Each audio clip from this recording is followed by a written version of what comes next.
दुर्गा जी की नौवीं शक्ति का नाम सिद्धिदात्री है। ये सभी प्रकार की सिद्धियां को देने वाली है।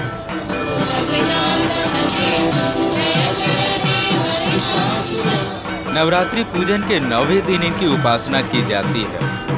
इस दिन शास्त्रीय विधि विधान और पूर्ण निष्ठा के साथ साधना करने वाले साधक को सभी सिद्धियों की प्राप्ति हो जाती है। सृष्टि में कुछ भी इसके लिए अगम्य नहीं रह जाता। ब्रह्मांड पर पूर्ण विजय प्राप्त करने की सामर्थ्य उसमें आ जाती है।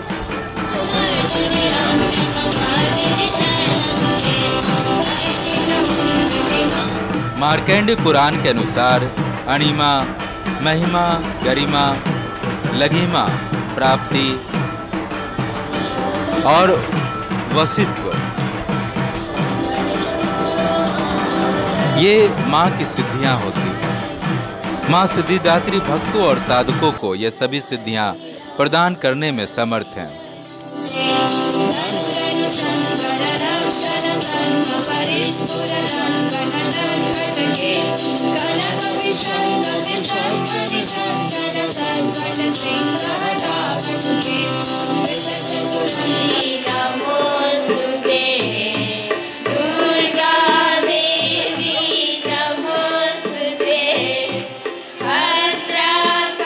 प्रत्येक मनुष्य का यह कर्तव्य है कि माँ सिद्धिदात्री की कृपा प्राप्त करने का निरंतर प्रयास करें, उनकी आराधना की ओर अग्रसर हों।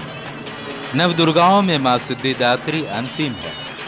माँ सिद्धिदात्री की उपासना पूर्ण कर लेने के बाद भक्तों और साधकों की लौकिक परलौकिक सभी प्रकार की कामनाओं की पूर्ति हो जाती है।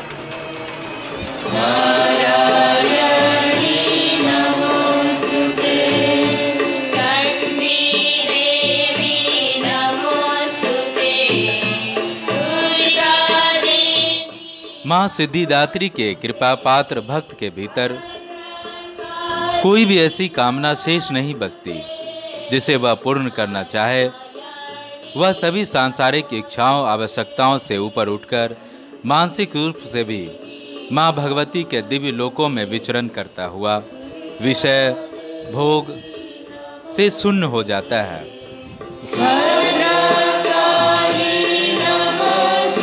माँ भगवती का परम सानिध्य ही उनका सर्वस्व हो जाता है।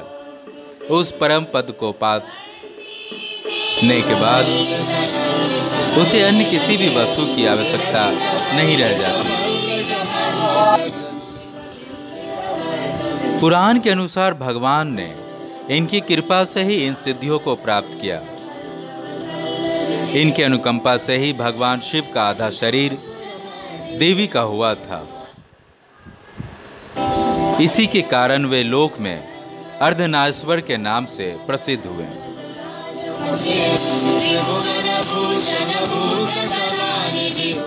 माँ सिद्धिदात्री 4 भुजाओं वाली है। इनका वाहन सिंह है। ये कमल पुष्प पर भी आसीन होती हैं। इनकी दाहिनी तरफ के नीचे वाले हाथ में कमल पुष्प है।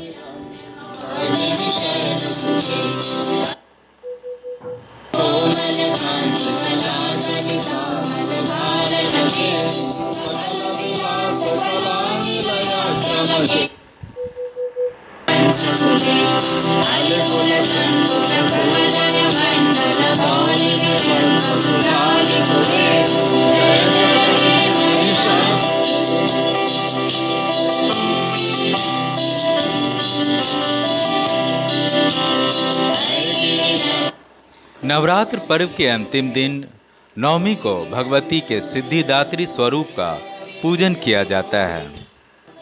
इनकी अनुकंपा से ही समस्त सिद्धियां प्राप्त होती है।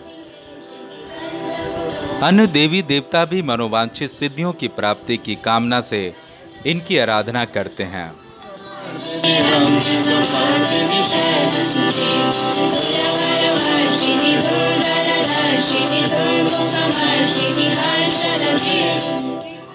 माँ सिद्धिदात्री चतुर्भुजी है।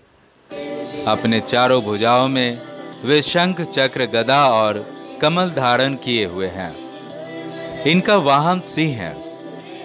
माता सिद्धिदात्री की पूजा से नवरात्र में नवदुर्गा पूजा का अनुष्ठान पूर्ण हो जाता है।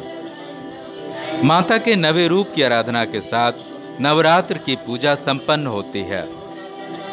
हवन आहुति करने के बाद माता से आशीर्वाद प्राप्त किया जाता है।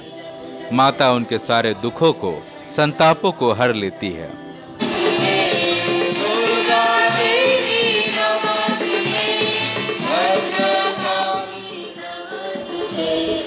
माता के चरणों का यह सानिध्य प्राप्त करने के लिए हमें निरंतर नियमित रहकर इनकी उपासना करनी चाहिए। माँ भगवती का स्मरण करनी चाहिए। माँ भगवती का स्मरण, ध्यान, पूजन हमें इस संसार की आसक्ता का बोध कराते हुए वास्तविक परम शांतिदायक अमृत पद की ओर ले जाने वाला होता है।